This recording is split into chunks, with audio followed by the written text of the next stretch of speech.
जय जय राधा वल्लभ गुरु हरिवंश। जय जय गुरु वृंदावन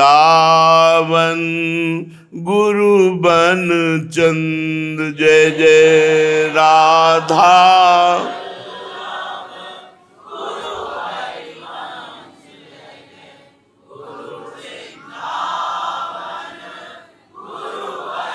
चंद। जय जय राधा वल्लभ श्री हरिवंश। जय जय श्री वृंदावन श्री बन चंद। जय जय राधा वल्लभ।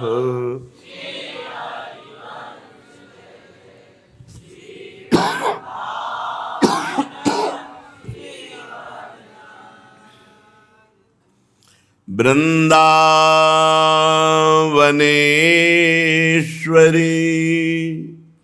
तवैव पदारविंदम प्रेमामृतैकमकरंद रसौघपूर्णम् हृद्यर्पितं मधुपते स्मरतापमुग्रं निर्वापयत् परम शीतलमाश्रयामि। परम शीतल माश्रयामि। परम सच्चिदानंद घन प्रेमानंद स्वरूप नवनिभृत निकुंज महामहिम परम पावन श्री वृंदावन धाम के लाडिले प्राणाराध्य प्राण प्रिय युगल सरकार श्री प्रिया प्रीतम जू, समस्त सहचरी वृंद, खग मृग पशु पंछी तरुलता यमुना रस रानी रजरानी, समस्त ब्रजवासी परिकर श्री वृंदावन धाम वास मात्र से भगवत प्राप्ति।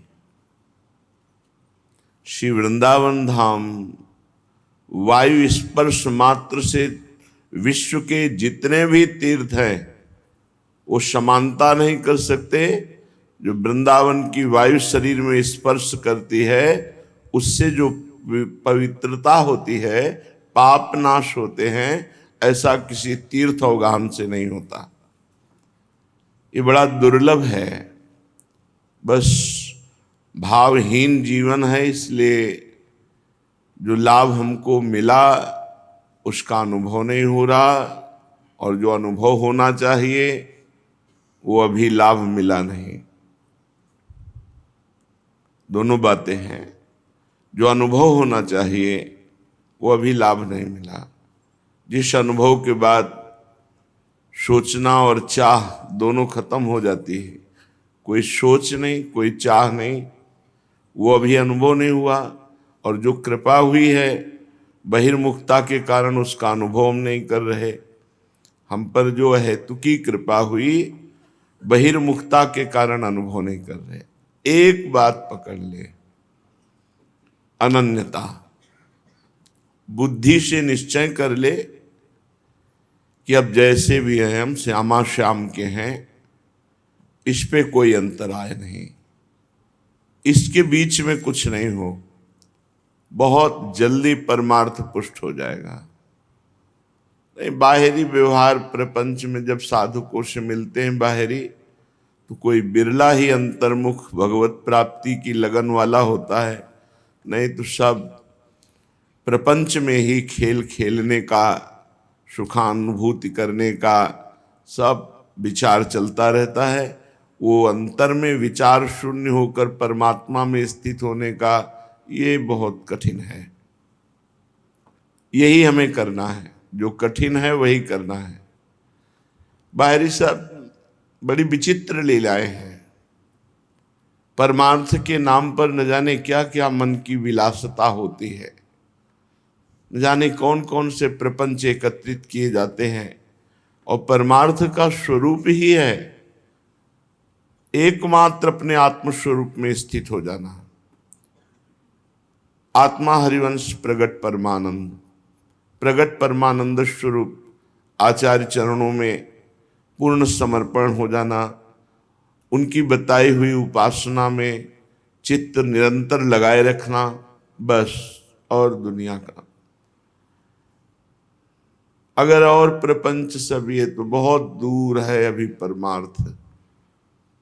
जब पधारते हैं, वार्ताएं होती हैं, तब पता चलता है, नहीं तो अपने तो श्री धाम वृंदावन की शरण में है, ना कोई अन्य स्थान जाना, ना किसी से मिलना, ना अन्य कोई वार्ता। वही जो समय है उसी समय में तब परिचय प्राप्त होता है कि कितनी कृपा है लाडली जू की।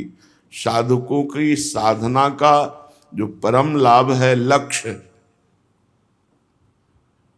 वो दृढ़ हो गया तो बस सब हो गया।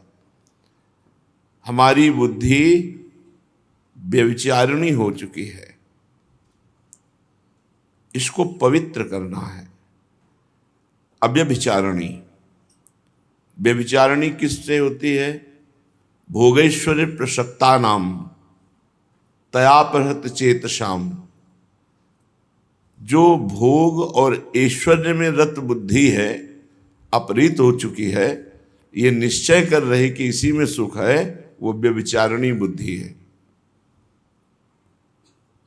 जो एकमात्र परमात्मा में स्थित होने के लिए व्याकुल है, वो पतिव्रता की तरह परम पवित्र बुद्धि है, परम पवित्र बुद्धि है। जब तक प्रभु के लिए समर्पण की वृत्ति बुद्धि में नहीं आती, तब तक वो व्यभिचारिणी बुद्धि कभी भी धोखा दे सकती है। जैसे व्यभिचारिणी स्त्री का विश्वास नहीं, कब वो विश्वासघात कर दे, कब वो दगा दे दे, ऐसे ही जो हमारी बुद्धि है अभी व्यभिचारिणी है। कभी ये विषय, कभी ये विषय, कभी ये विषय, कभी ये विषय। वो परमात्मानंद, आत्मानंद, भगवदानंद, इसकी तरफ तो पूर्ण समर्पण की वृत्ति ही नहीं उठ रही, क्योंकि वो अपवित्र हो चुकी है। भोगों में बुद्धि अपवित्र हो चुकी है। अब समय है, अभी पवित्र कर लो, मार्जन कर लो। बुद्धि का मार्जन है जब एक निश्चय हो जाए, परमात्मा के सिवा ना कुछ था, ना है, न रहेगा, और उसी की अनुभूति करनी है, तब मानी जाएगी कि आपकी बुद्धि पवित्र है। सभा में नहीं, एकांत में। एकांत आपका परमात्म चिंतन में तन्मय हो, सभा में नहीं। सभा तो सबका पवित्र है, सभा में तो सबको ही पवित्र आचरण करेगा, पवित्र बैठना, उठना, बोलना, क्योंकि सभा है। एकांत आपका कितना पवित्र है, एकांत में आप कितना चिंतन विषय करते हैं या कितना चिंतन परमात्मा का, ये खास बात आपको अपने अंदर देखनी है। गोस्वामी तुलसीदास जी कह रहे कि मेरी बुद्धि परम पवित्र पतिव्रता की भांति आपका वर्ण कर लिया है, हे हरि। अब अन्य आश्रय इसमें नहीं है। ये साधक देखता है कि हमारी बुद्धि अन्य आश्रय लिए है या नहीं लिए, इसे दूसरा कोई प्रमाणित थोड़ी करेगा, आपका हृदय प्रमाणित करेगा। आप खुद प्रमाण हैं कि आपकी बुद्धि विषय अभिलाषा युक्त है या विषय अभिलाषा शून्य है। ये जो प्रेम लक्षणा भक्ति है, इसके लिए पूर्ण पातिव्रत धर्म से युक्त बुद्धि चाहिए। हरि गुरु के चरणों में समर्पित, अन्य आश्रय, अन्य अभिलाषा, अन्य कामना, ये शून्य, बिल्कुल शून्य। कोई कामना नहीं, कोई अभिलाषा नहीं, कोई अन्य आशा नहीं, एकमात्र परमात्मा आशा, परमात्मा अभिलाषा, परमात्मा अनुभूति, बुद्धि शुद्ध, ये शुद्ध बुद्धि का लक्षण है। गोस्वामी जी कह रहे हैं कि प्रभु आप तो सबके हृदय की जानने वाले हैं, अंतर्यामी हैं। नाथ नीके कै जानिबी ठीक जन जी की, ठीक जन जी की, अपने जन के हृदय की ठीक बात आप समझते हैं तो आप जान लीजिए। हे नाथ, आप नीके के जानिबे ठीक जन जीय की, आप अच्छी तरह से ठीक ठीक जानते हैं अपने जनों के, अपने भक्तों के हृदय की बात को। तो रावरो भरोसो नाहकै, सुप्रेम नेम लियो, रुचिर रहनी रुचिमती, गति तीय की, जानिबी ठीक जन जीय की। आप अंतर्यामी हो, आपसे कुछ छुपा तो है नहीं। आप हमारे हृदय की बात देख लीजिए। हे नाथ, ये जो मेरी बुद्धि है ये परम पवित्र है, क्योंकि अब ये किसी का वर्णन नहीं कर रहे, एकमात्र आपकी ही आशा, आपका ही भरोसा। ये आपके चरणों में पतिव्रता की तरह तन्मय हो रही है। आप हृदय की जानने वाले हो, आप जान जाओ, हमारे हृदय की ठीक ठीक बात जान जाओ। हम तो निवेदन कर रहे हैं कि हमारी बुद्धि रूपी पतिव्रता ये आपका वर्ण कर रही है।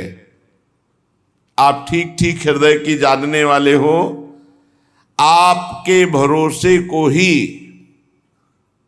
हमने अपना सर्वस्व स्वामी मान लिया। भरोसा सिर्फ आपका, आपसे ही अब विशुद्ध प्यार करेंगे, ये नियम ले लिया। और आप जिससे प्रसन्न हो ऐसे आचरण करेंगे, ये रुचि है अब हमारी। क्या सुंदर स्थिति है। मेरी बुद्धि रूपी कन्या ने आपका वर्ण कर लिया। भीष्म जी भी अंतिम समय कहते हैं भगवान श्री कृष्ण से, आज तक इसे दूषित नहीं होने दिया। अपनी बुद्धि रूपी कन्या को बहुत बचा के रखा। नाथ, अब अंतिम समय है, इसका वर्ण कर लीजिए, आप इसे स्वीकार कर लीजिए, मेरी बुद्धि को स्वीकार कर लीजिए। और भगवान कहते भी हैं, मय्येव मन आधत्सो मयि बुद्धिम निवेश है। यदि मेरे में मन बुद्धि अर्पित कर दिया तो मेरे में ही वास करोगे, इसमें कोई संशय नहीं। गोस्वामी जी कहते, मैंने अपनी बुद्धि को आपके प्रति पतिव्रता बनाकर अर्पित किया है। मेरी रुचि आपको प्रसन्न करने वाले कर्मों में है और मेरा भरोसा सिर्फ आपसे है। अरे बड़ी निश्चिंतता का मार्ग है, केवल समिट जाओ। ये जो भगवान का मार्ग है, ये ज्यादा इधर उधर दौड़ भाग, चिंतित परेशान, ये सब वो परेशान है जिनको सत्संग नहीं मिला। आपको सत्संग मिला है, सब परेशानी नहीं होनी चाहिए। एक एक बात को समझना है। हे प्रभु, आप अंतर्यामी हो, सबके हृदय की ठीक ठीक जानते हो। जो मैं कह रहा हूं वो आप समझ लीजिए। मेरी बुद्धि परम पवित्र कुंवारी कन्या की तरह है, इसने किसी का वर्ण नहीं किया। आज ये वर्ण करती है आपको पतिव्रता की भांति। मेरी रुचि अब उसी कर्म में लगेगी जो आपके अनुकूल होगा, जो आपकी प्रसन्नता का हेतु होगा। मेरा भरोसा सिर्फ आपके ही, आपका ही भरोसा है, बिल्कुल अन्य कोई भरोसा नहीं। कुकृत सुकृत बस सब ही सो संग पर्यो, परखी पराई गति आपने हूँ की मेरे भले को गोसाई पोच को ना सोच संक हूँ किए कहो सो साची सी पिय की। पाप और पुण्य के वश होने के कारण मुझे दो प्रकार के व्यक्तियों का संग मिला। जब पाप का प्रभाव बढ़ा तो मुझे कुसंग मिला, और जब पुण्य का प्रभाव मिला तो मुझे सत्संग मिला। खूब अच्छी तरह से देखा है कुसंग का भी प्रभाव और सत्संग का भी प्रभाव, पाप का भी प्रभाव और पुण्य का भी प्रभाव। दोनों चाल चली हैं और दोनों की चाल का अनुभव किया है। गोस्वामी जी कह रहे हैं कुसंग की चाल और सत्संग की चाल, पुण्यात्मा का संग और पापात्मा का संग, दोनों संग किए हैं और दोनों की चाल देखी है, परख चुका हूं प्रभु नाथ। मुझे अपनी बुराइयों की अब कोई परवाह या चिंता नहीं रह गई, और ना मुझे उन बुराइयों के परिणाम से कोई डर लगता है। क्यों? क्योंकि आपकी शरण में हूं। अब मुझे कोई परवाह नहीं, आपकी शरण में हूं। भले बुरे की चिंता लगी रहे, भय बना रहे, तो फिर आप महान की शरणागति कैसे? बिल्कुल खुले हुए शब्दों में वर्णन हो रहा है, यदि आप इनको पकड़ लो तो निश्चिंत हो जाओ। पाप और पुण्य के प्रभाव से भले और बुरे दोनों संग हुए, भले और बुरे दोनों चालें चली, खूब परख के देख लिया नाथ। अब मुझे अपनी बुराई की कोई परवाह नहीं, मेरे में बुराई है इसकी कोई परवाह नहीं। क्यों? क्योंकि मैं आपकी शरण में हूं। आपकी शरण में होकर अपनी चिंता करना इस शरणागति का कलंक है, और मैं ऐसा होने नहीं दूंगा। अब अपनी चिंता नहीं करूंगा, अब आपका चिंतन करूंगा। स्वामी की शरण हो करके और चिंता नहीं, मैं तो निश्चिंत हूं, निर्भय हो चुका हूं प्रभु। और इस बात का मैं सी पिए की कसम खा के कहता हूं, बहुत बड़ी बात है। हूं किए कहो सौह साची सी पिए की। सीताराम जी के चरणों की कसम खा के कहता हूं कि अब मुझे अपनी चिंता नहीं। गोस्वामी जी कहे मुझे अपनी बुराई की चिंता नहीं रह गई, ना डर है बुराई का, क्योंकि मैं आपकी शरण में हूं, और आपकी शरण में होकर अपनी चिंता करना ये शरणागति का कलंक है। नाथ ज्ञान हूं गिरा के स्वामी, बाहर अंतर्यामी, यहां क्यों दुरेगी बात मुख की और ही की। तुलसी तिहारो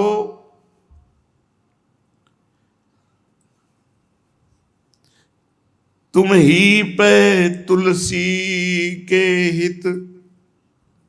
ऐसे महापुरुष हैं अद्वितीय। बस यही हृदय की स्थिति चाहिए। तुलसी तिहारो तुम ही पे तुलसी के हित, राखी कहो हो तो जो पे होए हो माखी घी की। प्रभु मैं सच कह रहा हूं, भला आप सर्वज्ञ के सामने बनावटी बात चलेगी क्या? आप तो सर्वज्ञ हैं। ज्ञान हूं गिरा के स्वामी, बाहर अंतर्यामी। आप ज्ञान और वाणी की जो स्वामिनी सरस्वती, उनको भी बुद्धि देने वाले हैं। सरस्वती को बुद्धि किसने दी? प्रभु ने। गिरा कि स्वामी आप वाणी के और वाणी की अधिष्ठात्री देवी सरस्वती उनके भी स्वामी हैं, उनको भी ज्ञान देते हैं। तो नाथ आप बाहर की तो सब जानते हैं, भीतर की भी सब जानते हैं, क्योंकि आप अंतर्यामी हैं। ऐसा नहीं है कि तुलसी मुंह से कुछ और कह रहा है, हृदय से कुछ और हो। तो आप जानते हैं, आप ये बात जानते हैं, आपसे छिप नहीं सकती, आपसे कपट नहीं चल सकता। ये तुलसी आपका है और हित होगा तुलसी का तो सिर्फ आपसे होगा। इसमें यदि कोई कपट रख करके कह रहा हूं तो घी की माखी की गति पाऊं। जैसे मक्खी घी में गिरी तुरंत मर गई, उसी प्रकार मेरा लोक परलोक सर्वनाश हो जाए। ये जो मैं थोड़ी भी बनावटी बात कहूं, आप अंतर्यामी हृदय के हैं, जानते हैं।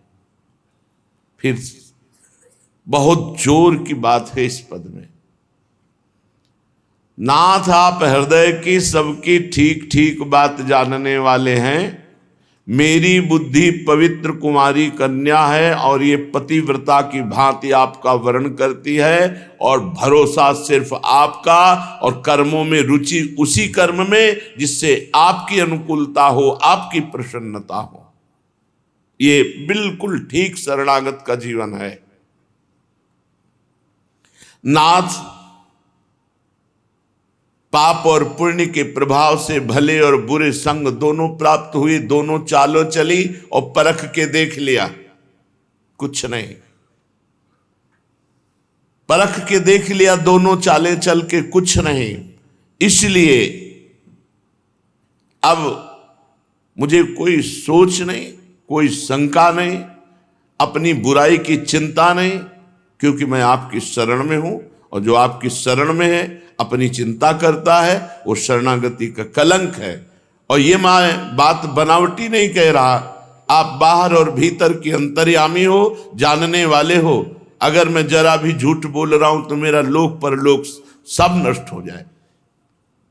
तुलसी सिर्फ आपका है, और तुलसी का हित मंगल सिर्फ आपसे ही होगा, ये पक्की बात। भगवान से बात कर रहे हो, भगवान की ही शपथ खा के कहते हैं। सीतानाथ आपकी शपथ खा के कहता हूं कि तुलसी का हित सिर्फ आपसे होगा, तुलसी सिर्फ आपका है। बस ये बात बैठानी होती है, ज्यादा इसमें प्रपंच नहीं है। ये बात हृदय में बैठानी होती कि मैं प्रियालाल का, प्रियालाल मेरे, बस। अब हमको अपनी कोई परवाह नहीं, कोई चिंता नहीं, बस प्रभु के भरोसे। कब तक हम बोझा ढोते रहे, हम ये ऐसे, हम ऐसे, हम ऐसे, अब ये नहीं विकार ठीक हो रहा, ये नहीं, ये कब तक रोना धोना। सब संभालो, बुरे भले हम जैसे, हे हरि तेरे, बस। भरोसा दृढ़ है कि मंगल होगा, परम मंगल होगा। आज तक किसी का मंगल नहीं हुआ। जो द्वेष करके, क्रोध करके, भगवान से नफरत करके जुड़े, उनका मंगल हो गया, उनका चित्त जुड़ा। भगवान को मारने की चेष्टा करने वालों को भी परम पद मिला। फिर जो भाव से भगवान से जुड़े हैं, उनका मंगल। अब हमें अपनी परवाह नहीं, अपनी चिंता नहीं। शरणागत को अपनी चिंता नहीं होती, वो निर्भय, निश्चिंत, निशोक होता है अपने आराध्य देव के बल पर। तो श्रीपाद कह रहे हैं कि वृंदाटवी भुवन पावन कीर्ति वृंदा, वृंदार कैर सुलभा यदि भाग्य लब्धा। त्रिभुवन को पावन करने वाली ये वृंदाटवी है। बड़े सुंदर भाग्य वाला पुरुष है जिसको वृंदावन आने को मिला, वृंदावन में बैठ के सत्संग सुनने को मिला। फिर निर्णय हुआ प्रिया प्रीतम की उपासना, फिर हृदय में दृढ़ता आई और वृंदावन वास स्वीकार कर लिया। तो बोले आराधयात्र रसतः साराधया श्री गोविंद मिंदु चयनिंदि मुखारविंदम। कोटि कोटि चंद्रमाओं की भी शोभा को हे कर देने वाले युगल सरकार राधया सह गोविंद और किशोरी जो जहां अद्भुत विलास कर रहे हैं, ऐसे वृंदावन का वास आश्रय बड़े भाग्यशाली को प्राप्त होता है। वृंदावनम सकल भाग्यवताम वरिष्ठैर लभ्यम सुरभ्यन अनिल पावित सर्व सभ्यम। अनिल वायु, यहां की वायु जिसको स्पर्श कर लिए है वो परम पवित्र हो जाता है। अन्य तीर्थों में तो अवगाहन करे, स्नान करे, अमुक अमुक सिद्धांतों का पालन करे, तब कहीं दीर्घ काल में फल की उत्पत्ति होती है। यहां कह रहे हैं यहां तो वायु स्पर्श करते ही उसके सारे पाप नष्ट हो जाते हैं। और वृंदावन एक कल्पतरु है, यहां जो कामना करोगे और आराधना करोगे तो वो कामना पूर्ण हो जाएगी। ये धाम सबकी कामनाएं पूर्ण करता है, प्रिया प्रीतम की भी। तो अपने तो जीव हैं। तो वृंदावनम सकल भाग्यवताम वरिष्ठई, जितने भाग्यवान अपने को मना रहे हैं, कोई बड़े बड़े पद प्राप्त करके, कोई ऐश्वर्य, कोई अपनी कामनाओं की पूर्ति की, हम बड़े भाग्यशाली, हम बड़े भाग्यशाली। लेकिन श्रीपाद कह रहे कौन भाग्यशाली? बोले वही भाग्यशाली जिसे वृंदावन मिल गया, जिसे धाम का सानिध्य मिला, धाम का वास मिल गया। तो वृंदावनम सकल भाग्यवताम वरिष्ठम, समस्त भाग्यशालियों में श्रेष्ठ भाग्यशाली वही जिसे भगवत धाम मिल गया। क्योंकि यहाँ की वायु भी स्पर्श करके निष्पाप कर देती है। लोभ्यम परेश रमयोरपि सर्वभावा, रमापति भगवान नारायण भी लोभयो, वो भी लुभायमान है वृंदावन में।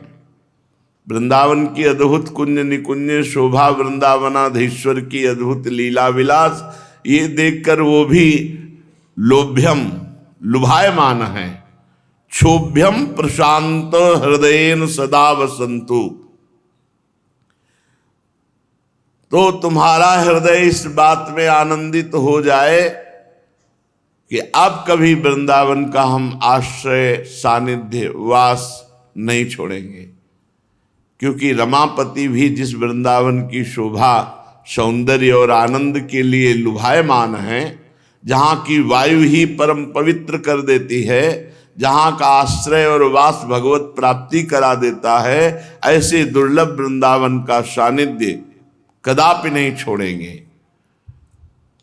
यद्याप्तमिच्छसि महापरमं पुमर्थम नैवाप्तमिच्छसि परिश्रममल्प कंच, वृंदावनम झटिति तत्प्रिय याहि याहि मायाहि लंबित भयान ही विधीश मुख्यान। यदि तुम्हें चारों पुरुषार्थ नहीं चाहिए, धर्म अर्थ काम मोक्ष, तो वृंदावन की इच्छा करो। क्योंकि प्रेम पुरुषार्थ ये वृंदावन प्रदान करता है, पंचम पुरुषार्थ। यहां थोड़ा भी परिश्रम बहुत लाभ देता है। ये जो सेवा में लगे हुए जन हैं रात दिन, ये बड़े सौभाग्यशाली। बस अपने चरित्र को पावन रखें, आचरण को पवित्र रखें, सहजानंद में डूब जाओगे। यहां थोड़ा भी परिश्रम बहुत लाभ देता है। किस बात का परिश्रम? भजन का परिश्रम, भगवत सेवा का परिश्रम। जो हमारी दिनचर्या है, मन नहीं कर रहा लेकिन हमको अपनी दिनचर्या में सम्मिलित होना है, ये जो श्रम है, ये जो तप है, बहुत बड़ा लाभ देगा। धाम है, धाम में कल प्रश्न हुआ कि काशी में मरने पर मोक्ष प्राप्त होता है, तो जो आकर के होटलों पे गंदे आचरण करते हैं, मदिरा पान करते हैं और इस तरह व्यवहार करते हैं, फिर मरते हैं, तो उनको भी मोक्ष प्राप्त होता? नहीं, कदापि नहीं। भूत बनते हैं ऐसे लोग, नीच योनियों को प्राप्त होते हैं। ऐसा नहीं है कि तुम धाम और पुरी की मर्यादा के खिलाफ आचरण करो और धाम और पुरी तुम्हें परम पद देगा, ऐसा नहीं है। वहां रहने से रहो जिस रहने से रहा जाता है, और फिर तुम्हारे भजन में त्रुटि है, कमी है, तो उसको महादेव जी नहीं देखते। कल चर्चा में कहा कि वहां के मच्छर को तो मिल जाएगा मोक्ष, लेकिन मनुष्य को नहीं मिलेगा। जो मनुष्य पुरी में रह करके, धाम में रह करके मदिरा पान करे, व्यभिचार करने आवे और सोचे हमारा मोक्ष हो जाएगा, मनमानी आचरण करे, तो भूत बनेगा, दुर्गति को प्राप्त होगा। ये अन्य योनियां, नीच योनियों को प्राप्त होकर पहले प्रारब्ध का मार्जन होगा जो तुमने पाप किया है, फिर आगे महादेव जी विचार करेंगे। जो असमर्थ जीव हैं उनके लिए है। तुम विवेकवान होकर मनमानी पापाचरण करो। जैसे उपजाऊ भूमि में अच्छा बीज पड़ जाए तो अच्छा फल देगा, और तो बुरा पड़ जाए तो फिर वो उपजाऊ भूमि है वो उसी तरह बढ़ाएगी। तो तीर्थ का पाप, पुरी का पाप, धाम का पाप, ये सब वज्र की लीक कहा गया है। इस भाव में मत रहना कि यहाँ के मनमानी पापाचरण किए, होटल बुक कर लिए, खूब गंदे आचरण किए, बड़ा, हाँ, तो ये जो हिसाब किताब है त्रिभुवन में कहीं तुम नहीं दे पाओगे। इसे भोगना ही पड़ेगा, बहुत बुरी तरह भोगना पड़ेगा।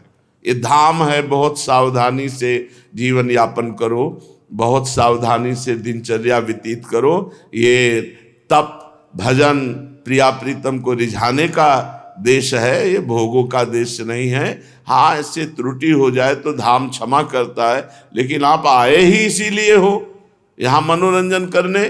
क्या हो जाएगा? तुम्हारे ऐसे पाप यहाँ इकट्ठा होकर फलीभूत होंगे कि काट नहीं पाओगे, भोग नहीं पाओगे। इसलिए बहुत सावधान। जिनको भजन नहीं करना, जिनको प्रभु से मतलब नहीं है, मत आओ धाम।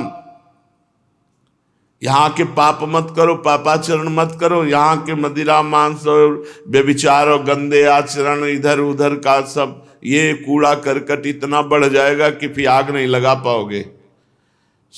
त्रिभुवन में कहीं भी पाप हो जाए उसके प्रायश्चित के लिए तीर्थराज प्रयाग है। तीर्थराज प्रयाग में पाप हो जाए तो पुरियां हैं भगवान की, उनका सेवन करो। पुरी में अगर त्रुटि हो जाती है तो एकमात्र बचता है भगवत धाम श्री वृंदावन। प्रिया प्रीतम की आराधना करो, नाम सेवन करो, तो महादेव भी क्षमा कर देंगे कृपा करके। अब धाम में पापाचरण हो जाता है, फिर कहाँ, फिर कहीं शांति की।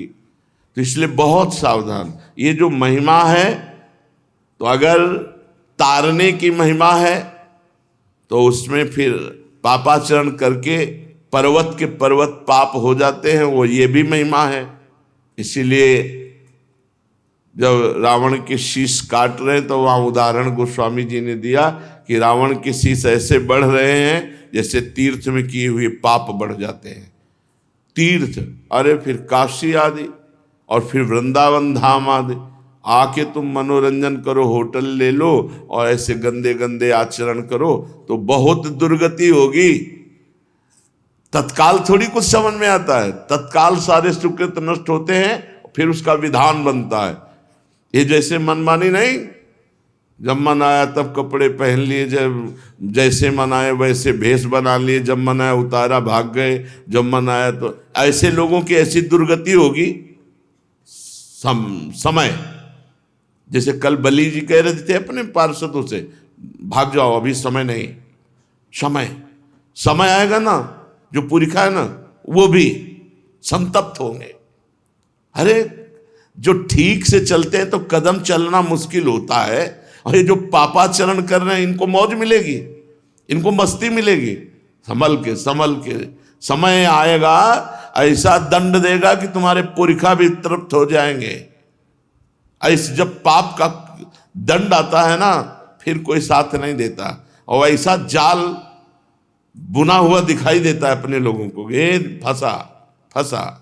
अब वो उसको लग रहा है बहुत मुक्त हो गए, झंझट खत्म हो गई, जगना उठना भजन करना ये करना वो। यत तज्ञे विस्मय परिणामे अमृतोपमम, यत तज्ञे अमृतोपमम, तो परिणामे विस्मय, जिसका अमृत जैसी शुरुआत हो, भोग पाप ये सब अमृत जैसे लगते हैं, इनका परिणाम विष जैसा होगा। तो कह रहे हैं यहां थोड़ा सा भी परिश्रम भगवत मार्ग का मंगल कर देगा। इसलिए प्रिया प्रीतम बड़े कृपालु, श्री वृंदावन धाम बड़ा कृपालु, इनकी शरण में हो जाओ, अन्य आश्रय मत लेना, क्योंकि अन्य आश्रय सामान्य फल दे सकता है, भगवत प्राप्ति नहीं करा सकता। वृंदावन धाम प्रिया प्रीतम का आश्रय ये सीधे भगवत प्राप्ति कराता है। चलते हैं, श्रीमद् भागवत महापुराण प्रसंग चल रहा है। महाराज परम उदार परम यशस्वी महाभागवत बलि जी महाराज, प्रणाम है, कोटिशा प्रणाम है। ऐसी निष्ठा भक्ति की तो प्रहलाद जी के पौत्र में ही पाई जाएगी, दूसरी जगह मिलना बड़ा कठिन है। भला त्रिभुवन को दान करने वाले महापुरुष को वरुण पास में गरुण जी से बंधवा दिया, और बड़े कठोर शब्द भगवान बोल रहे हैं। ए अभिमानी, कहता था 3 पग दान करूंगा, 2 पग में समस्त ब्रह्मांडों को नाप लिया, अब कहां पूरा करेगा 3रा पग। बलि जी ने कहा प्रभु पहले तो हमारा प्रणाम स्वीकार कीजिए, अभी तक तो दान देने के बाद जब आप नापना शुरू किए तो प्रणाम करने लायक नहीं रखा, आपने बांध के डाल दिया। प्रभु हम कभी मिथ्या नहीं बोले, कभी झूठ नहीं बोले, और आपको गलत भरोसा भी नहीं दिया। 3 पग पृथ्वी का कहा है तो आप स्वीकार करते हैं, 2 पग में सब कुछ नाप लिया, अब 3रा पग संपत्तिवान को नापिए, मुझे अपना श्री चरण मेरे मस्तक पर रखिए।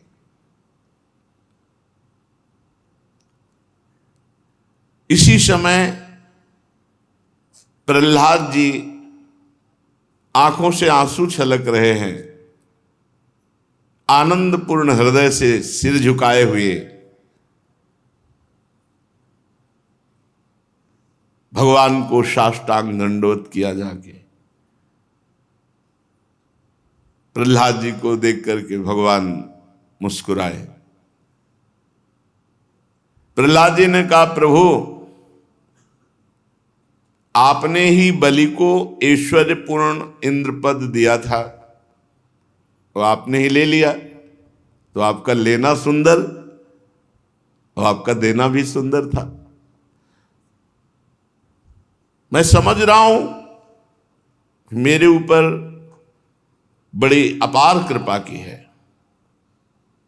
और उसी कृपा का फल बलि को प्राप्त हुआ,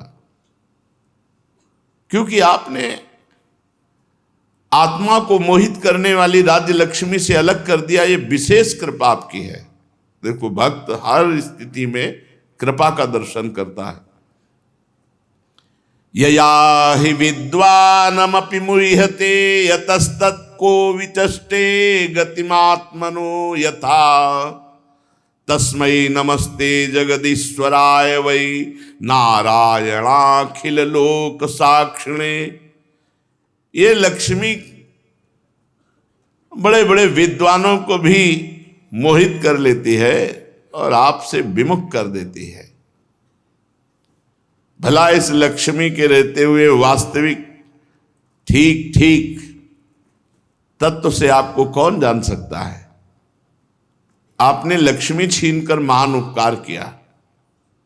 हे समस्त जगत के महान ईश्वर, सबके हृदय में विराजमान, सबके परम साक्षी भगवान श्री हरि मैं आपको नमस्कार करता हूं। प्रहलाद जी नमस्कार करके अंजलि बांधकर खड़े, उनके सामने भगवान वामन जी।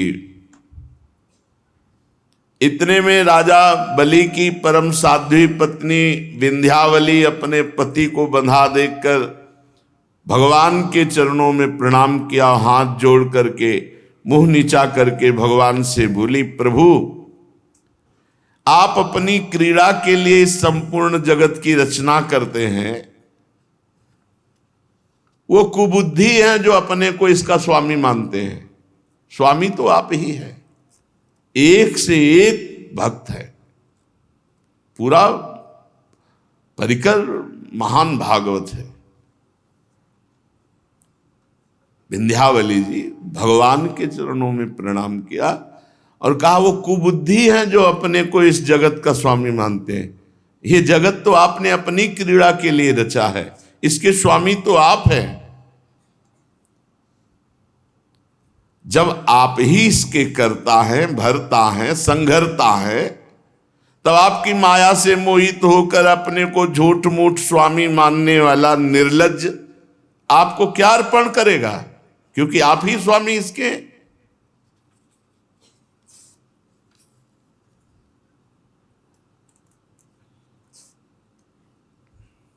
संपूर्ण जगत के जीवन दाता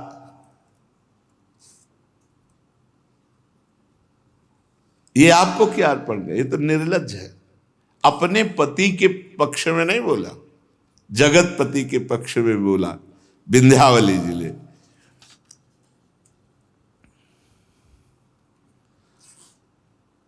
उसी समय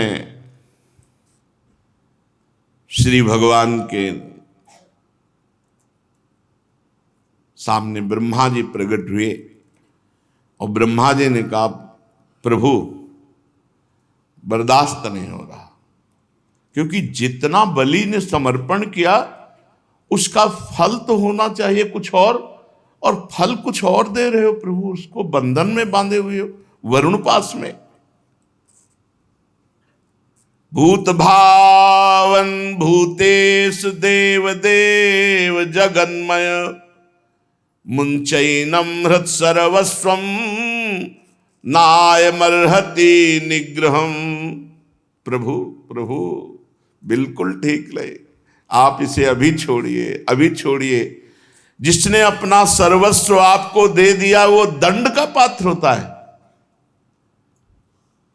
अरे प्रभु थोड़ा कुछ आपको समर्पित कर दे तो आप रीझ जाते हो, इसने तो सर्वस्व समर्पित कर दिया, अपनी आत्मा को समर्पित कर दिया।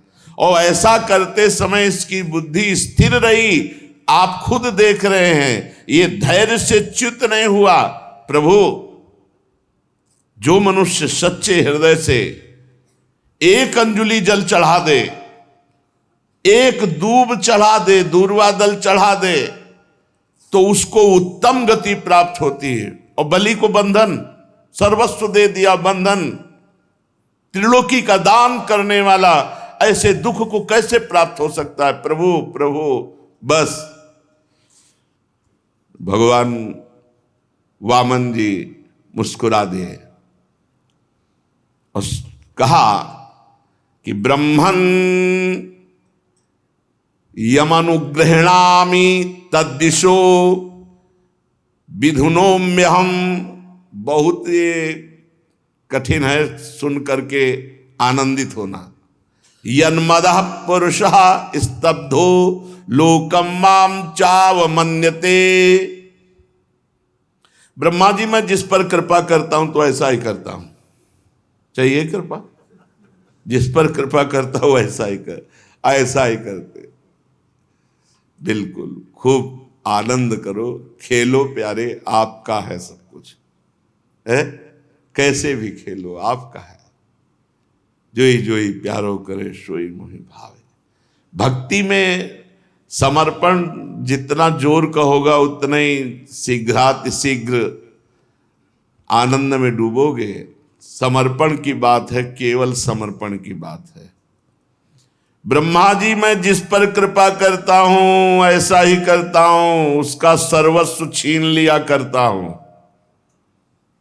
सर्वस्व छीन लिया कर। डर गए होंगे, सब कुछ ले लेंगे, अरे बढ़िया है ये ले ले, नहीं तो मरने के बाद यही छूट जाएगा। ले लें तो कम से कम अपनी दी हुई वस्तु ले लें, हम तो बेईमानी कर रहे हैं, नहीं दे रहे हैं, ले लेना। प्राण मन तन जो कुछ है उन्हीं ने तो दिया था, कहां से लाए हो? कुछ भी लाए हो क्या? कुछ भी नहीं। तुम्हें जो कुछ मिला है वो प्रभु ने दिया है, और इसी जन्म में वो सब प्रभु को समर्पित हो जाए तो झंझट खत्म हो जाए। हम समर्पित नहीं कर पा रहे तो वो छीन लेते हैं, और उनका छीनना भी बहुत मृदु है, बहुत मंगलमय है, बहुत आनंदमय है।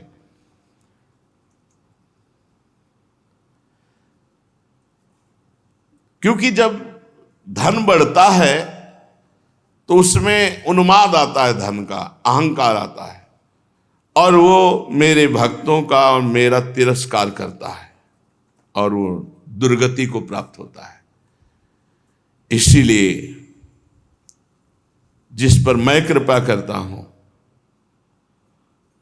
तो दो प्रकार से कृपा होती। एक होती अहंकार का नाश कर देना, तो सर्वनाश हो जाता है। सर्वनाश करने वाला यह अहंकार ही है। अहंकार का नाश मतलब सर्वनाश।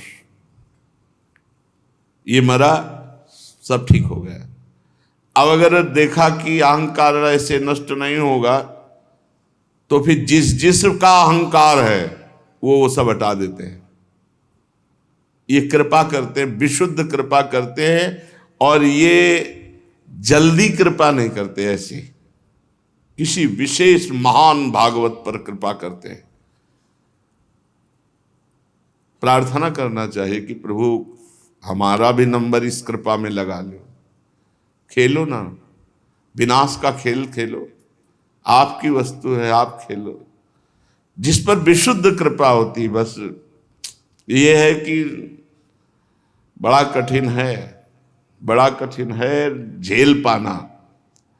अगर सत्संग सुन सुन करके पुष्ट हो गए हो तो हो जाएगा। पूज्य उड़िया बाबा के आश्रम में वो संत भगवान रहते थे, परिक्रमा में प्रायः मिला करते थे। तो मिले, उनका वृंदावन में साधु सेवा बहुत फलीभूत होती, बहुत लाभ प्रदान करती। संत सेवा, संतों को भोजन पवाना, संतों को वस्त्र, ये सेवा बहुत उनका अच्छा, बड़ी कृपा। जैसे पूज्य श्री सुदामा कुटी के महंत जी आए थे, उनका संत सेवा का तुरंत फल मिलता है, तुरंत फल मिलता है। और सब साधनाओं का तो बाद में, संत सेवा का तो बड़ी महिमा। तो वो अपने आप सुनाने लगी कि एक दिल्ली के कई फैक्ट्रियां थी, बड़े आदमी थे, तो वो यहीं वृंदावन में किन्हीं संत से कहा कि हम तो विषयी जीव हैं, संसार में हैं, हमारा उद्धार कैसे हो सकता है? तो उनका तुम्हारे पास धन है, महीने 15 दिन में आ जाया करो वृंदावन, एक बार साधु सेवा की और चले गए। बोले इससे उद्धार हो जाए? पक्का उद्धार हो जाएगा। तो उनके लिए 1-2 लाख रुपया महीना में खर्चा करना कोई बड़ी बात नहीं थी। अब तो जब वो 2-4 वर्ष पवाए तो और आनंद बढ़ने लगा। फिर धीरे धीरे यहां भी पवाना और दिल्ली भी ले जाना, अच्छे से भेंट और व्यवस्था सब करते। तो संत भगवान तो श्रद्धा के भूखे, उनकी श्रद्धा के कारण दिल्ली भी जाने लगे। तो बसें खड़ी थी यही रमण रेती में, तो एक संत भगवान कभी वृंदावन से बाहर नहीं जाते थे, बैठ गए। तो कई संतों ने टोका, महाराज ये बरसाने नहीं जा रही है, ये दिल्ली जा रही है, वहां भगत भंडारा कर रहा है। कुछ नहीं, बैठे रहे। वहां गए तो सबने बताया कि तुम्हारे आज संत सेवा के भाग्य खुल गए, क्योंकि ये किसी के यहाँ भंडारे नहीं जाते, और तुमने बुलाया भी नहीं, अपने आप ही बस में चढ़ के आ गए। भगवान तुम्हारे ऊपर विशुद्ध कृपा किए, समझो। ऐसे संत जो आए वो प्रसाद पाए, सेठ की बहुत महत्व बुद्धि हुई संतों के कहने से। बाद में कहा महाराज हम पर भी कृपा करो। तो उनका वृंदावन लेने आए, चलो वृंदावन। उनका वृंदावन तो जाते ही रहते हैं, कुछ नहीं बोले, दोबारा कुछ नहीं बोले। बसें आई, हाथ छूटी। शाम के एक ही लड़का था, गाड़ी से एक्सीडेंट हुआ और वो राधे श्याम। अब तो सर्वनाश, क्योंकि पूरा सब वैभव का वही, और वो लड़का गया। धीरे धीरे उदासीनता बढ़ी, सब बेच डाला, सब बेच करके गौ सेवा और अलग अलग ट्रस्टों में सब दान कर दिया। वृंदावन आकर पति पत्नी बसे। तब उनको याद आया कि संत गए थे, कह रहे थे हम लेने आए हैं, चलो वृंदावन। और वृंदावन की रज में उन्होंने शरीर छोड़ा। ये सर्वनाश का खेल होता है, जिस पर भगवान की विशुद्ध कृपा होती है। डरना मत। पीएचडी का प्रश्न ककारा पढ़ने वालों के साथ नहीं किया जाता, आप ऐसा मत डरना। मूरध्वज के चरित्र में पढ़ के देखो, आरा चलवाया, भगवान की विशुद्ध भक्तों की लीला, जिस पर विशुद्ध कृपा करते हैं। ब्रह्मा जी, मैं जिस पर कृपा करता हूं उसका सब कुछ छीन लेता हूं। अरे ये कोई भयावह वाली बात है, सब कुछ छीन लेते हैं। आप अपनी हर कीमती वस्तु लॉकर में रखते हो कि नहीं? बैंक में, सरकारी बैंक में। क्यों? क्योंकि सुरक्षित होती। अरे समझो, घुमा के बोल रहे हैं भगवान, मैं पूरी जिम्मेवारी उसकी ले लेता हूं। एक छोटी छोटी वस्तु की भी सर्वस्व, मैं सर्वस्व पर अपना अधिकार कर लेता हूं। फिर जो लॉकर में है वो सुरक्षित है ना, तो जो भगवान को समर्पित हो गई आपकी वस्तु सुरक्षित हो गई। अच्छा, आप सब कुछ ले लो, आप आ जाओ हमारे पास, घाटा हुआ कि मुनाफा हुआ? मुनाफा हुआ। एक आदमी पारसमणि के स्पर्श से किया हुआ सोना लेके चला गया, और एक आदमी पारसमणि मिली, तो महान कौन हुआ? जो पारसमणि, क्योंकि जितना चाहे सोना बना ले। तो जगत बनाने वाला हमारे पक्ष में आ गया, और जगत की माया की कुछ चंद वस्तुएं जो हमारे हिस्से में थी वो उसने ले ली, तो हम घाटे में हुए क्या? अरे भाई डरो मत, नहीं तो सर्वनाश शब्द सुन के डर जाते हैं कि फिर भक्ति कम करो। ऐसा नहीं है। चक्रवर्ती सम्राट अम्बरीश जी की भक्ति सर्वश्रेष्ठ, और कौन सा नाश लीला हुई? क्योंकि अहंकार ही नहीं था। जहां अहंकार है उसको नाश करने के लिए भगवान लीला करते हैं। मनुष्य योनि में जन्म लेकर यदि कुलीनता का, कर्म का, अवस्था का, विद्या का, ऐश्वर्य का, धन का घमंड ना हो जाए तो समझना चाहिए भगवान की बहुत बड़ी कृपा है हमारे ऊपर। घमंड ना हो जाए, नहीं घमंड तो हो ही जाता है। कुलीनता आदि बहुत से ऐसे कारण हैं जो अभिमान और जड़ता आदि उत्पन्न करके मनुष्य को सच्चे कल्याण से वंचित कर देता है। परंतु जो मेरा शरणागत होता है, मैं इनके अहंकार में फंसने नहीं देता। कितनी कृपा है। वो घुमा के बोल रहे इसलिए समझ में नहीं आ रहा है। कितनी कृपा है, जो हम नहीं बच सकते उससे प्रभु हमें बचा रहे हैं। ये बलि दानव और दैत्य दोनों ही वंशों में अग्रगण्य और उनकी कीर्ति बढ़ाने वाले होगा।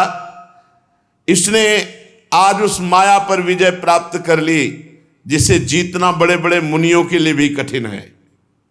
देख लो, अब राज से खोल रहे हैं।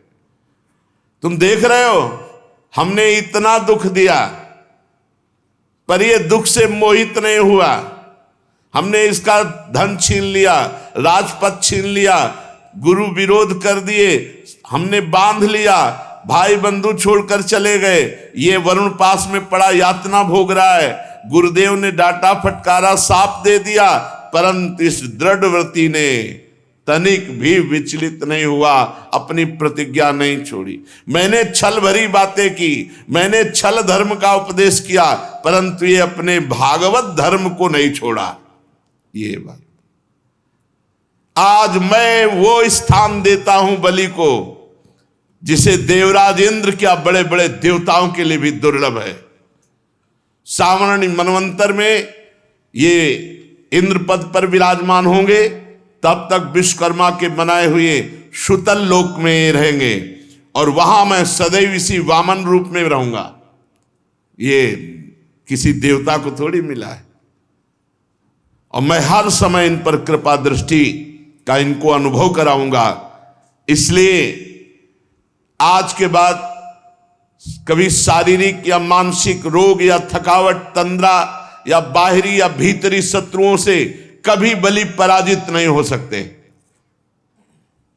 ये भगवान कह रहे हैं, ये दिया है। कोई भी विघ्न बलि के सामने टिक नहीं सकता। और बलि को संबोधित करते हुए कहा, महाराज इंद्रसेन तुम्हारा कल्याण हो, जाओ निर्भय होकर सुतल लोक में जाओ, देवता भी तुम्हारी कीर्ति का गान करेंगे, बड़े बड़े लोकपाल भी तुम्हारी पूजा करेंगे। जो दैत्य आज के बाद तुम्हारा उल्लंघन, आज्ञा का उल्लंघन करेगा, मेरा सुदर्शन चक्र उसके टुकड़े टुकड़े कर देगा। रावण गया था दिग्विजय करने, मारा एक लात भगवान वामन ने तो दाहिने अंगूठे के प्रभाव मात्र से न जाने कितने योजन दूर गिरा जाके। वहां प्रवेश नहीं, भगवान वामन विराजमान है। देखो क्या भगवान कह रहे, मैं तुम्हारे अनुचरों की, तुम्हारी भोग सामग्री की, सबकी रक्षा का ठेका आज से मैं लेता। यार ऐसा सौभाग्य, खेलो न खेलो, करो जो मनाए। एक बार आओ सामने, ऐसे बोलो, इसी के लिए तो आराधना उपासना की जाती। क्या बलि जी को मिला है? जो बलि जी को मिला वो किसी को नहीं मिला। भगवान कह रहे हैं, देखो नाशवान वस्तु का भी ठेका ले रहे हैं। तुम्हारी भोग सामग्री को भी कोई विघ्न नहीं पहुंचा सकता। तुम्हारे को तो बात जाने दो। बड़े बड़े लोकपाल आज के बाद तुम्हारी पूजा करेंगे। दूसरों की बात क्या, जो दैत्य तुम्हारी आज्ञा का उल्लंघन करने की सोचेगा, मेरा सुदर्शन चक्र टुकड़े टुकड़े कर देगा। मैं तुम्हारे अनुचरों की, तुम्हारी भोग सामग्री की सब प्रकार से रक्षा करूंगा। वीर बलि, तुम मुझे शुतल लोक में सदा सर्वदा अपने पास इसी वामन रूप में देखोगे। दानों दैत्यों के संसर्ग से तुम्हारा जो कुछ असुर भाव होगा, मेरे संग के प्रभाव से वो सब नष्ट होता रहेगा। सनातन पर ब्रह्म परमात्मा भगवान इस प्रकार साधुओं के आदरणीय महानुभाव दैत्यराज बलि से जब कहा, तो आंसुओं की धार बह रही बलि की। यार निहाल हो गए इतने में, इससे बढ़कर क्या हो सकता है। यहां एक झलक पाने के लिए पूरा जीवन ऋषि मुनि तप करते रहते हैं। भगवान कह रहे मैं हर समय सानिध्य में रहूं, तुम्हारी भोग सामग्री की भी रक्षा करूंगा, कोई विघ्न नहीं डाल सकता। क्या एकदम निहाल कर दिया, निहाल कर दिया। गला भराया बलि जी का, हाथ जोड़कर गदगद वाणी से भगवान से कहने लगे, प्रभु अभी तो पूरा प्रणाम भी नहीं किया, केवल प्रणाम करने की चेष्टा की है, उससे मुझे वो फल मिला जो केवल आपके शरणागत अनन्य भक्तों को प्राप्त होता है। बड़े बड़े लोकपाल और देवताओं पर आपने जो कृपा कभी नहीं की, वो मुझ जैसे नीच असुर को सहज ही प्राप्त हो गई। परीक्षित बलि जी ऐसा कह ही रहे थे कि वरुण पाश से मुक्त हो गए। वरुण पाश तत्काल अंतर्धान हो गया। भगवान ब्रह्मा जी, भगवान महादेव जी, ये सब बलि की बड़ाई कर रहे हैं। बलि की धन्य है। फिर भगवान का इशारा हुआ, तो ब्रह्मा जी और महादेव जी आदि को प्रणाम करके भगवान के साथ सुतल लोक की यात्रा महाराज बलि ने की। इस प्रकार भगवान ने बलि से स्वर्ग का राज्य लेकर इंद्र को दे दिया और माता देव माता अदिति की कामना पूर्ण की। स्वयं उपेंद्र बनकर सारे जगत का शासन करने लगे। जब प्रहलाद ने देखा कि मेरे वंशधर पौत्र राजा बलि बंधन से छूट गए और उन्हें भगवान का वो दिव्य कृपा प्रसाद प्राप्त हो गया, तो वे भक्ति भाव से भर गए।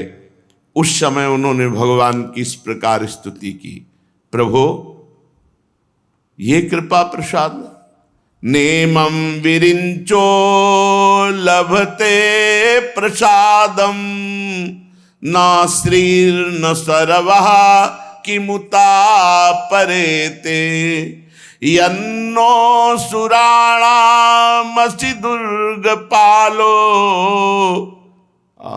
दुर्गपाल विश्वाभिवंदैरपि वंदितांघ्रिः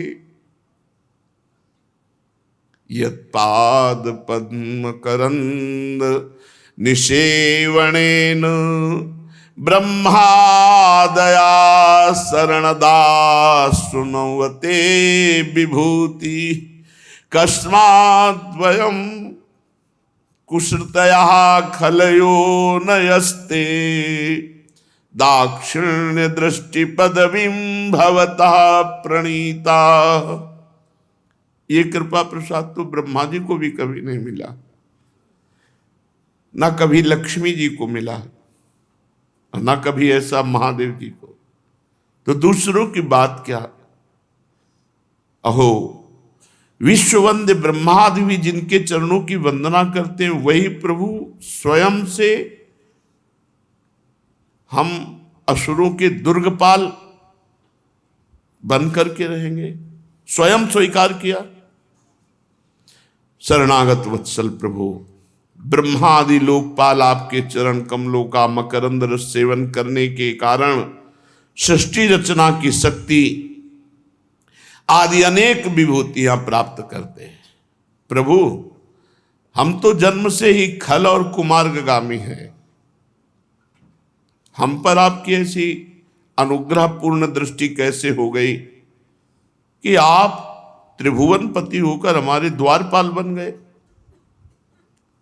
कृपा आपने अपनी योग माया से खेल ही खेल में त्रिभुवन की रचना कर दी। आप सर्वज्ञ सर्वात्मा और समदर्शी, आपकी लीलाएं बड़ी विलक्षण जान पड़ती हैं।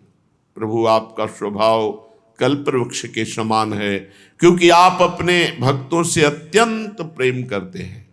इसी से कभी कभी उपासकों के प्रति पक्षपात और विमुखों के प्रति निर्दयता भी आप में देखी जाती है। श्री भगवान ने कहा, वत्स प्रहलाद तुम्हारा कल्याण हो, अब तुम भी सुतल लोक में जाओ, वहां अपने पौत्र बलि के साथ आनंद पूर्वक रहो और जाति बंधुओं को सुखी करो। वहां तुम मुझे नित्य ही गदा हाथ में लिए खड़ा देखोगे इसी रूप में, और मेरे दर्शन के परमानंद में मग्न रहने के कारण तुम्हारे सारे कर्म बंधन नष्ट हो जाएंगे।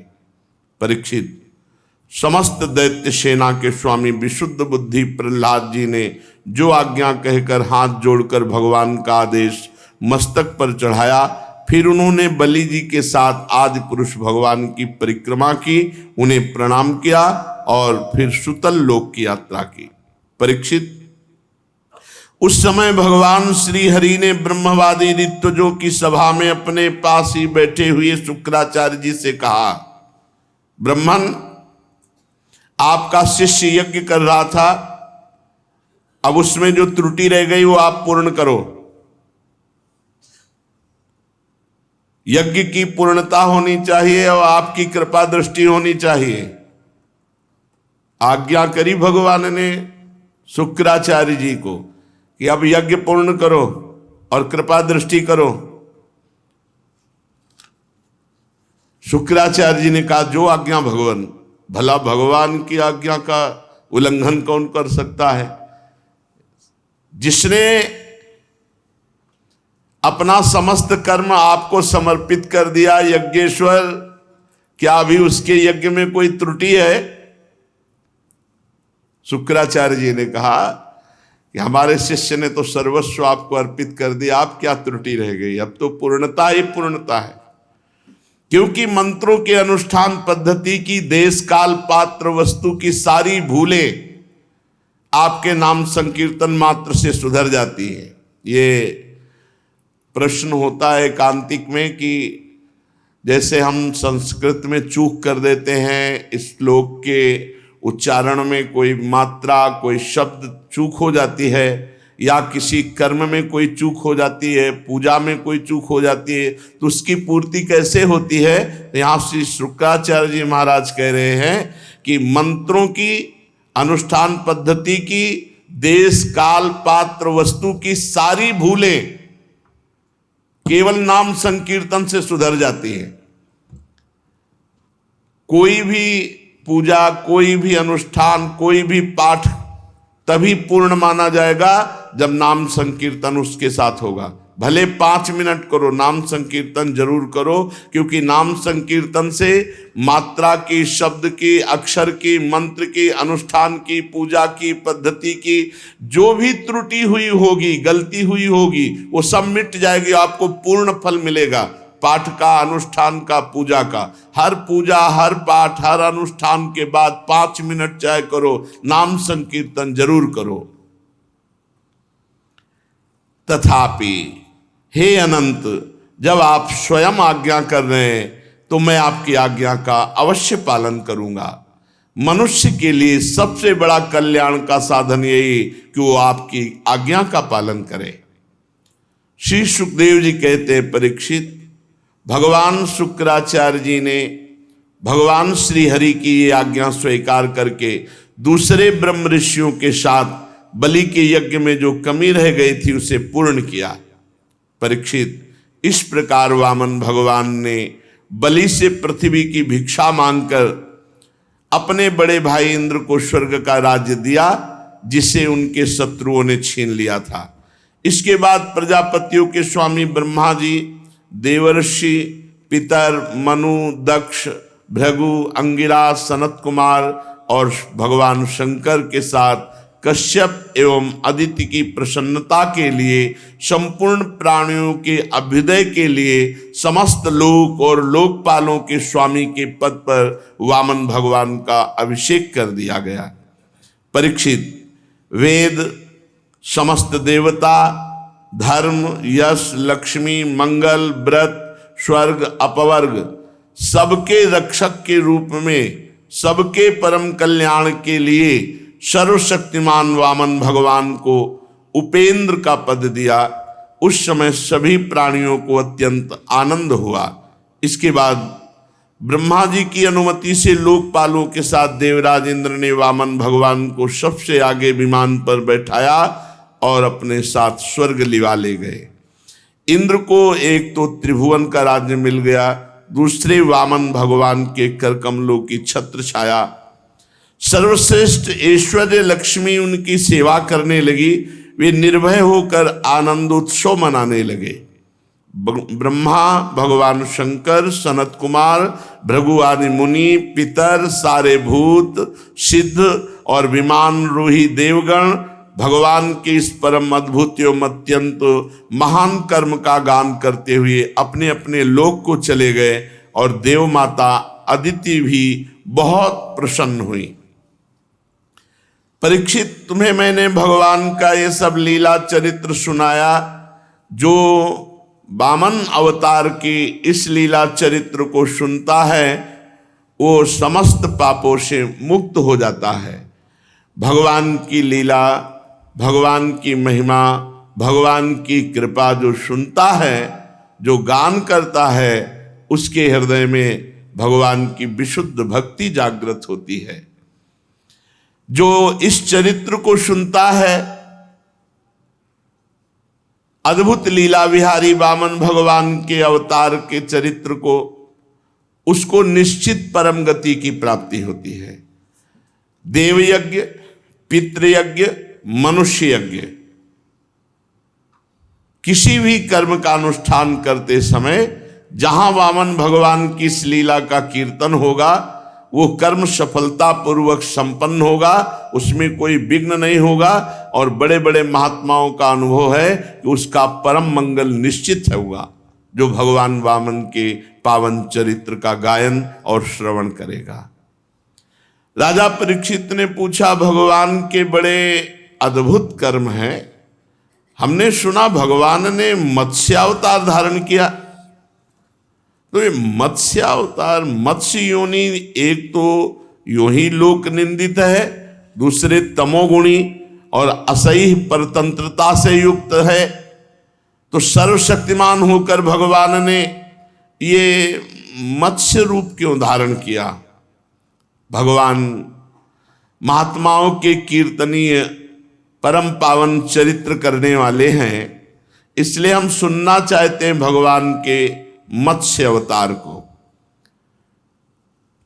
सूत जी कहते हैं, शौनकादि ऋषियों, जब राजा परीक्षित ने भगवान श्री सुखदेव जी से यह प्रश्न किया तब उन्होंने विष्णु भगवान के पावन चरित्र जो मत्स्यावतार से युक्त है उसका गान किया। श्री सुखदेव जी कहते हैं, परीक्षित यूं तो भगवान सबके एकमात्र प्रभु हैं, पर वे गौ, ब्रह्म, ऋषि, देवता, साधु, वेद, धर्म, अर्थ, इनकी रक्षा के लिए जब जहां जैसा अवसर आया वैसा शरीर धारण किया। वे सर्वशक्तिमान प्रभु वायु की तरह नीचे ऊंचे छोटे बड़े सभी प्राणियों में अंतर्यामी रूप से लीला करते रहते हैं, परंतु उन प्राणियों के बुद्धिगत गुणों से वे छोटे बड़े या ऊंचे नीचे नहीं हो जाते, क्योंकि वे समस्त प्राकृत गुणों से रहित निर्गुण हैं। अब सुनो मत्स्यावतार की कथा। पिछले कल्प के अंत में ब्रह्मा जी के सो जाने के कारण ब्राह्म नामक नैमित्तिक प्रलय हुआ था। उस समय भूरलोक आदि सारे लोग समुद्र में डूब गए थे। प्रलय काल आ जाने के कारण ब्रह्मा जी को नींद आ रही थी, वो सोना चाहते थे। उसी समय वेद उनके मुख से निकल पड़े और उनके पास ही रहने वाले हयग्रीव नामक बलि दैत्य ने योग बल से चुरा लिया। सर्वशक्तिमान भगवान श्री हरि ने दानवराज हयग्रीव की चेष्टा जान ली, इसीलिए उनको मत्स्यावतार धारण करना पड़ा।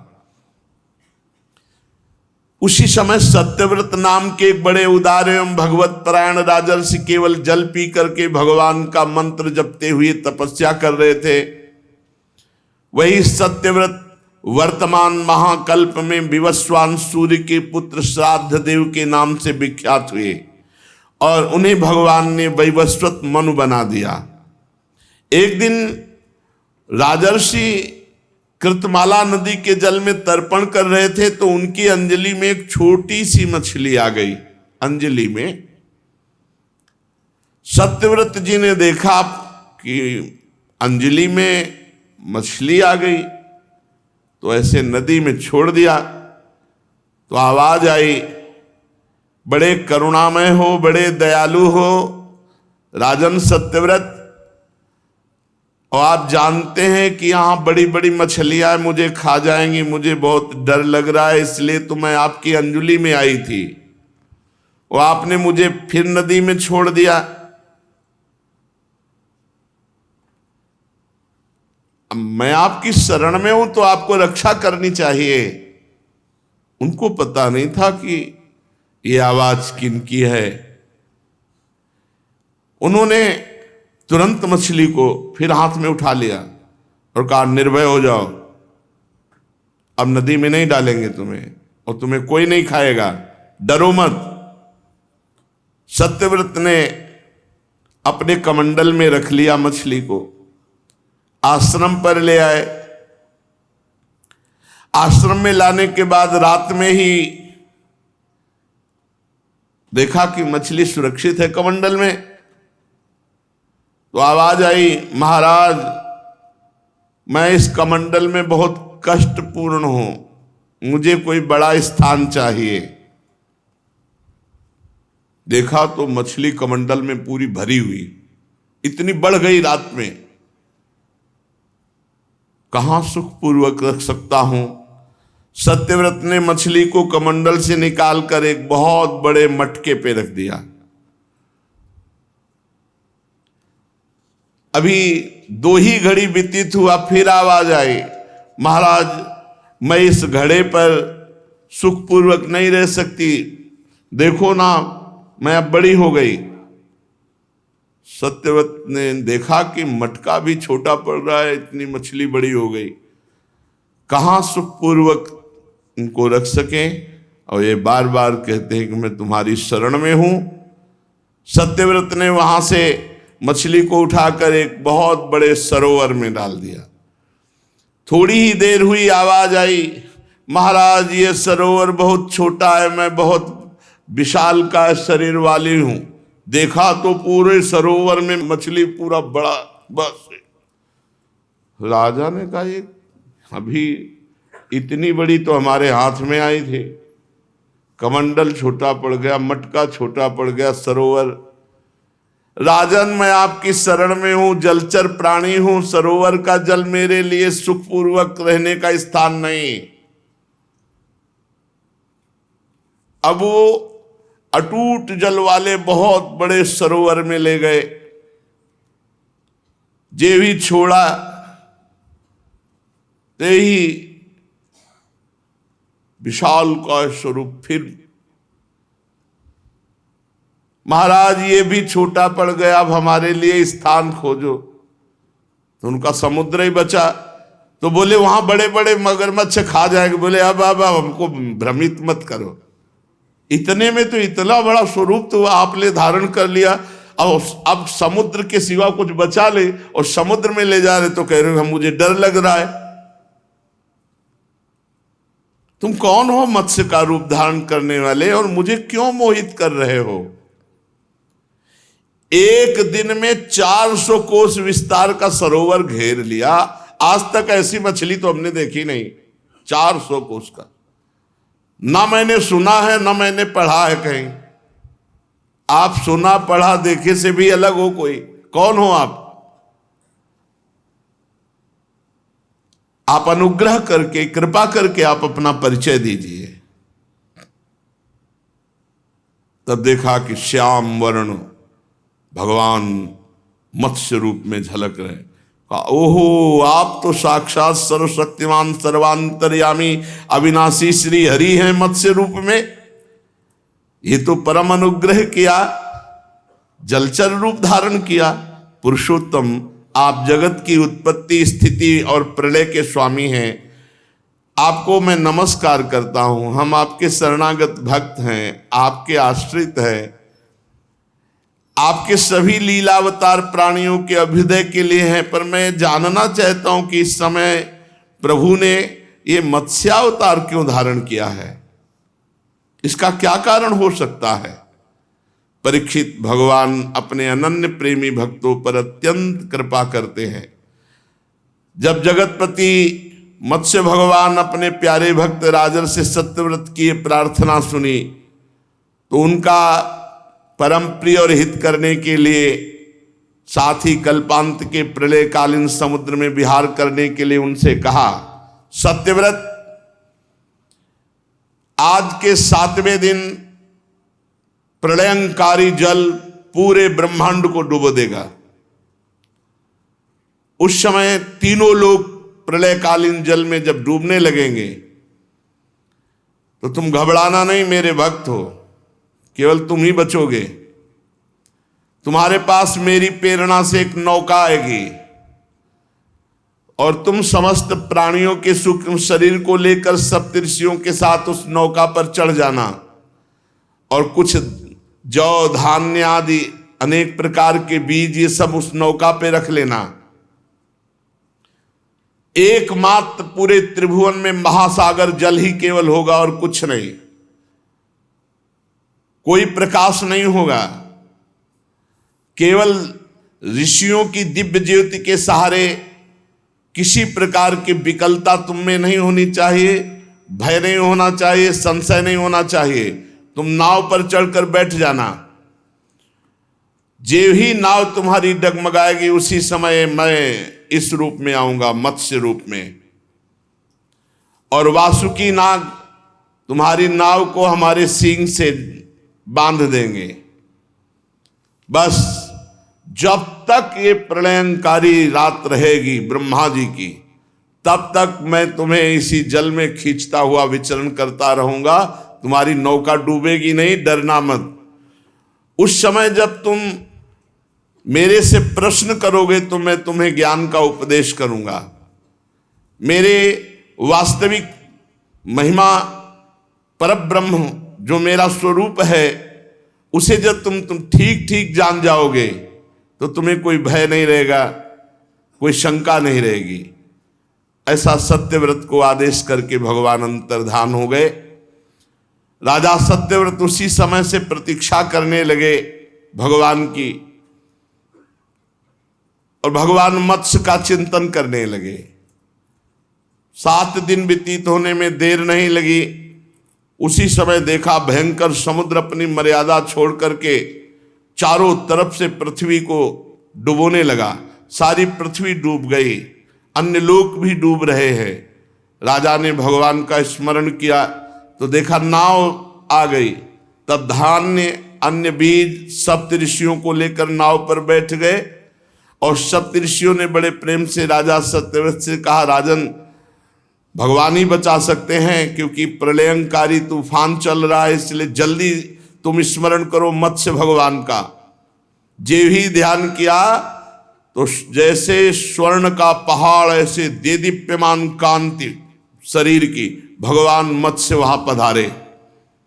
और वासुकी नाग भगवान की प्रेरणा से आकर के नौका, और भगवान की एक सींग था मत्स्य भगवान, उसमें ऐसे सत्यव्रत प्रसन्न होकर भगवान की स्तुति की कि हे प्रभु, संसार के जीवों का आत्मज्ञान अनादि अविद्या से ढक गया है। इसी कारण वे संसार के अनेकानेक क्लेशों के भार से पीड़ित हो रहे हैं। देखो ये आएगा, विनाशकारी प्रलय आएगा, समय समय पर सब होता है।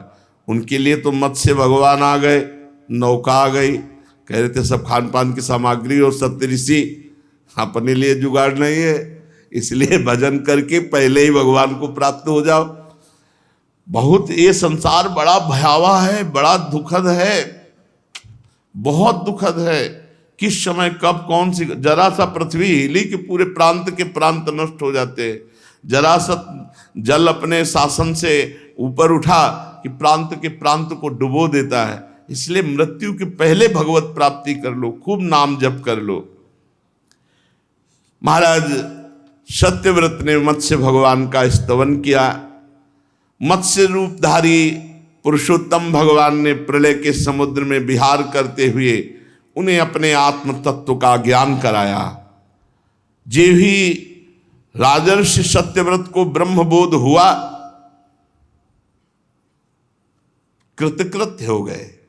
ये अपने स्वरूप का बोध होते ही कृतकृत्य हो जाते। जो उपदेश किया मत्स्य भगवान ने, उसे मत्स्य पुराण कहते हैं। सत्यव्रत ने ऋषियों के साथ नाव में बैठे हुए सनातन ब्रह्म स्वरूप आत्म तत्व का बोध प्राप्त किया।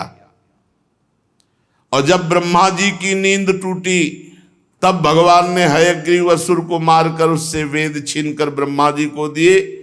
भगवान की कृपा से राजा सत्यव्रत ज्ञान विज्ञान से संयुक्त होकर इस कल्प में वैवस्वत मन हुए।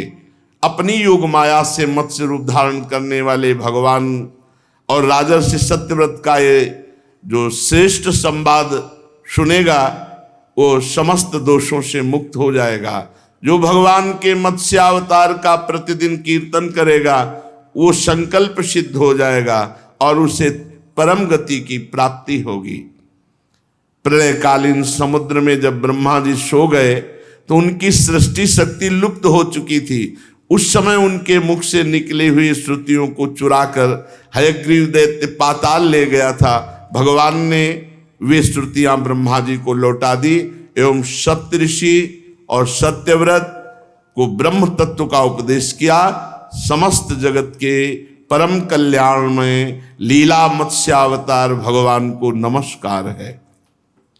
अभी इतने दिनों में एक खंड श्रीमद् भागवत का पूरा हुआ। कल से द्वितीय खंड, जो नवम स्कंद, दशम स्कंद और फिर एकादश और द्वादश, पूरी संपूर्ण भागवत 7 दिन में कैसे हो सकती है?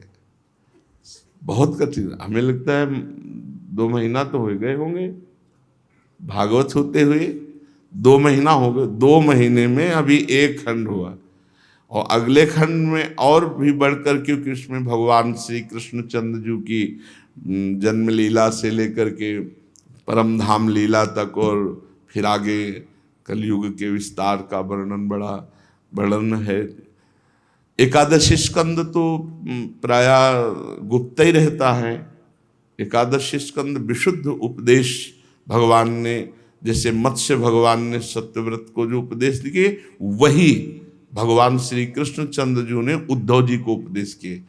वही उपदेश हैं जो श्रीमद् भागवत में, क्योंकि मत्स्य पुराण का वही उपदेश है। ब्रह्म तत्व तो वही है ना, उसी की अनुभूति है। तो आज प्रथम खंड संपन्न हुआ, कल से द्वितीय खंड। श्री राधा वल्लभ लाल की।